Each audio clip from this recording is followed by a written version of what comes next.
ओम परमात्मने नमः। पूर्व श्लोक में भगवान ने निवृत्ति पूर्वक सांख्य योग की साधना बताई। अब आगे के श्लोक में प्रवृत्ति पूर्वक सांख्य योग की साधना बताते हैं। तो लभन्ते ब्रह्म निर्वाण मृषयः क्षीण कल्पसा छिन्न द्वैधा यतात्मान सर्वभूत हितेरता। अर्थात यतात्मान नित्य सत्य तत्व की प्राप्ति का दृढ़ लक्ष्य होने के कारण साधकों को शरीर इंद्रियां मन बुद्धि बस में करने नहीं पड़ते, प्रकृति स्वाभाविक ही सुगमता पूर्वक उनके बस में हो जाते हैं। बस में होने के कारण इनमें राग द्वेष आदि दोषों का अभाव हो जाता है और इनके द्वारा होने वाली प्रत्येक क्रिया दूसरों का हित करने वाली हो जाती है।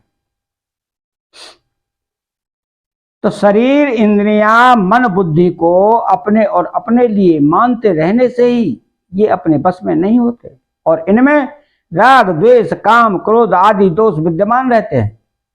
ये दोष जब तक विद्यमान रहते हैं तब तक साधक स्वयं इनके बस में रहता है। इसलिए साधक को चाहिए कि वह शरीर आदि को कभी अपना और अपने लिए न माने। ऐसा मानने से इसकी आग्रहकारिता समाप्त हो जाती है और ये बस में हो जाते हैं। अतः जिनका शरीर इंद्रियां मन बुद्धि में अपनेपन का भाव नहीं है तथा जो इस शरीर आदि को कभी अपना स्वरूप नहीं मानते, ऐसे सावधान साधकों के लिए यहां यतात्मन बताया है। सर्वभूत हितेरता। सांख्यों की सिद्धि में व्यक्तित्व का अभिमान मुख्य बाधक है।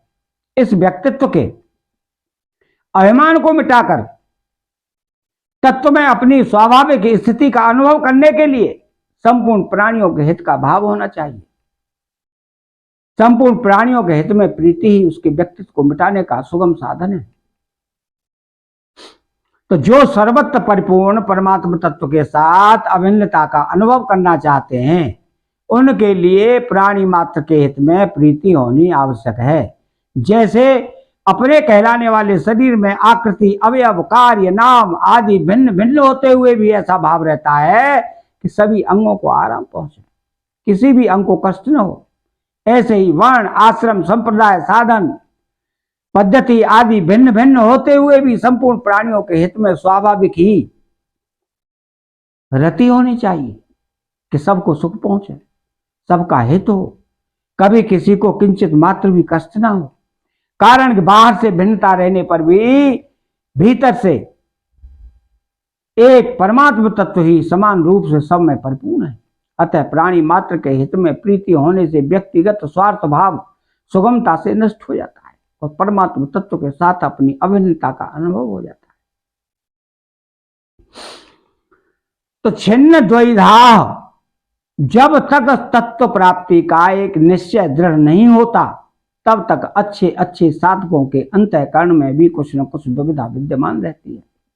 दृढ़ निश्चय होने पर साधकों को अपनी साधना में कोई संशय विकल्प भ्रम आदि नहीं रहता और वे असंदिग्ध रूप से तत्परता पूर्वक अपने साधन में लग जाते हैं। तो क्षीण कल्मषाः। प्रकृति से माना हुआ जो भी संबंध है वह सब कल्मष ही है।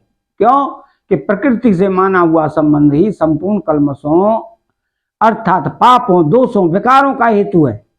प्रकृति तथा उसके कार्य शरीर इंद्रियां मन बुद्धि आदि से स्पष्टतया अपना अलग अनुभव करने से साधक में निर्विकारता स्वतः आ जाती है। तो संशयः रस धातु का अर्थ है ज्ञान।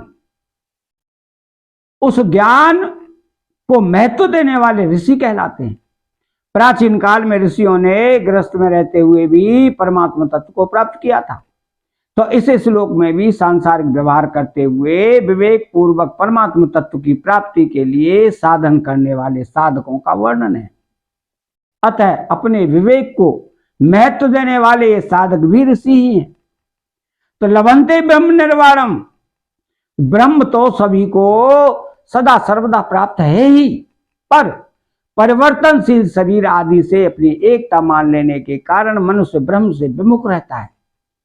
तो जब शरीर आदि उत्पत्ति विनाशशील वस्तुओं से संबंध विच्छेद हो जाता है, तब संपूर्ण विकारों और संशयों का नाश होकर सर्वत्र परिपूर्ण ब्रह्म का अनुभव हो जाता है। लवंते पद का तात्पर्य है कि जैसे लहरें समुद्र में लीन हो जाती हैं, ऐसे ही सांख्य योगी निर्वाण ब्रह्म में लीन हो जाते हैं।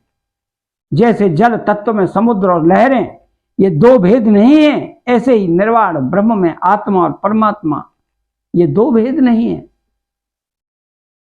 अब इसके गूढ़ भाव में चला जाए तो लोगों की दृष्टि में ज्ञान योगी दूसरों का हित करता हुआ सर्वभूत हितेरता दिखता है, पर वास्तव में वह दूसरों का हित करता नहीं, प्रत्युत उसके द्वारा स्वतः स्वाभाविक दूसरों का हित होता है। अतः चैनल को सब्सक्राइब करें, बेल आइकन घंटी को दबाएं और कमेंट बॉक्स में जय श्री कृष्णा लिखें। बोलो जय श्री कृष्ण।